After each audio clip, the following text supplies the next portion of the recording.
우리가 매일같이 듣는 그 영양 성분 비율 있잖아요.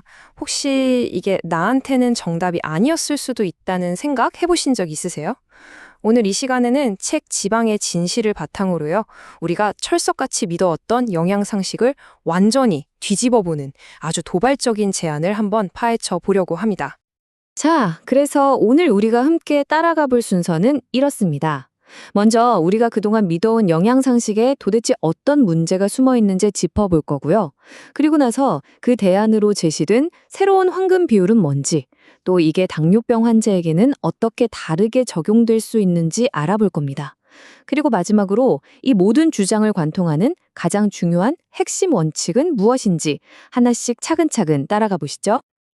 네, 그럼 첫 번째 이야기부터 바로 시작해 볼까요? 이 책의 저자가 가장 먼저 문제를 제기하는 대상이 뭐냐면요. 놀랍게도 바로 우리가 건강의 기준으로 삼아왔던 그 표준 영양 권장안입니다. 자, 이 슬라이드를 한번 보세요. 이게 바로 현재 일본의 표준 영양 비율인데요. 딱 봐도 뭔가 눈에 확 띄는 게 있죠?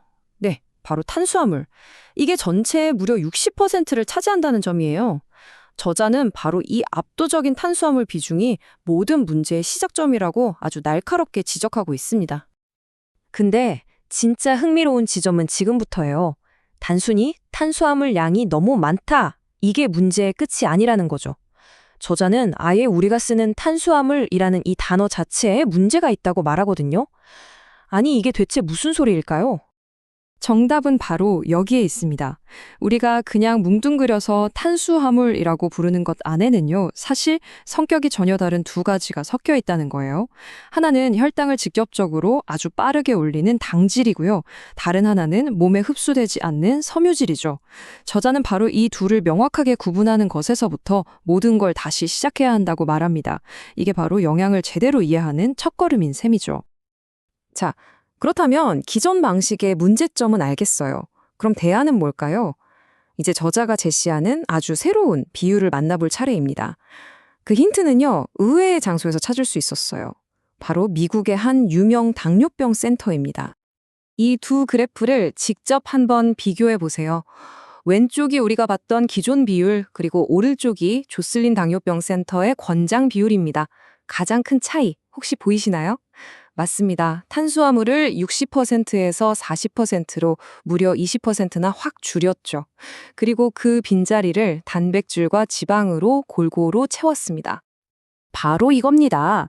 저자는 이제 그 60% 탄수화물이라는 고정관념에서 벗어나서 이 40, 30, 30 비율이야말로 현대인들에게 훨씬 더 건강한 새로운 기준점이 될 수 있다고 아주 강력하게 주장하는 거죠. 그런데 여기서 이야기가 끝나면 좀 아쉽겠죠? 이 제안은 여기서 한 걸음 더 나아갑니다.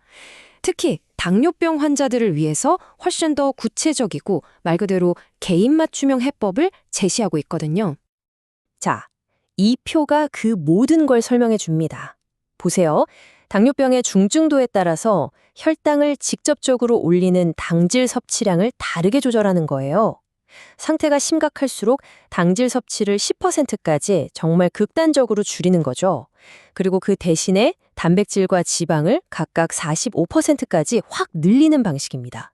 어떠세요? 정말 파격적인 변화 아닌가요? 저자의 확신이 얼마나 강한지는 이 인용구에서 정말 정점을 찍습니다. 들어보세요. 모든 산모에게 전하고 싶습니다. 임신하면 가능한 한 쌀을 중단하고 고기, 달걀, 치즈를 중심으로 한 저당질, 고단백질, 고지방 식사를 해야 합니다. 와, 심지어 우리 주식인 쌀을 끊으라고 할 만큼 이 저당질이라는 원칙을 거의 절대적인 것으로 보고 있는 겁니다. 자, 이제 거의 다 왔습니다. 마지막 부분인데요. 지금까지 살펴본 이 모든 제안들을 하나로 꿰뚫는 가장 중요한 핵심 원칙은 과연 무엇일까요? 저자는 이렇게 선언합니다. 이제 모든 사람을 똑같은 컨베이어 벨트 위에 올려놓고 똑같은 영양 비율을 강요하는 시대는 끝났다고요. 생각해보세요. 사람마다 건강 상태도 다르고 생활 습관도 다르고 심지어 음식 취향까지 천차만별인데 어떻게 단 하나의 정답만 있을 수 있겠냐는 거죠. 너무나 당연한 이야기 아닌가요? 그렇다면 이 모든 변화와 개인화 속에서도 절대로 변하지 않는 단 하나의 원칙은 무엇일까요? 바로 이겁니다. 어떤 식단을 선택하든 혈당을 올리는 당질 섭취만큼은 늘리지 않는다는 대원칙. 이것이야말로 이 책이 우리에게 던지는 가장 강력하고도 단순한 메시지입니다. 오늘 내용을 이렇게 마무리하면서 마지막으로 우리 스스로에게 이런 질문을 한번 던져보면 어떨까 싶어요. 오늘 내가 먹은 음식들, 과연 이 원칙을 잘 지키고 있었을까? 하고 말이죠. 한 번쯤은 진지하게 고민해 볼 만한 문제인 것 같습니다.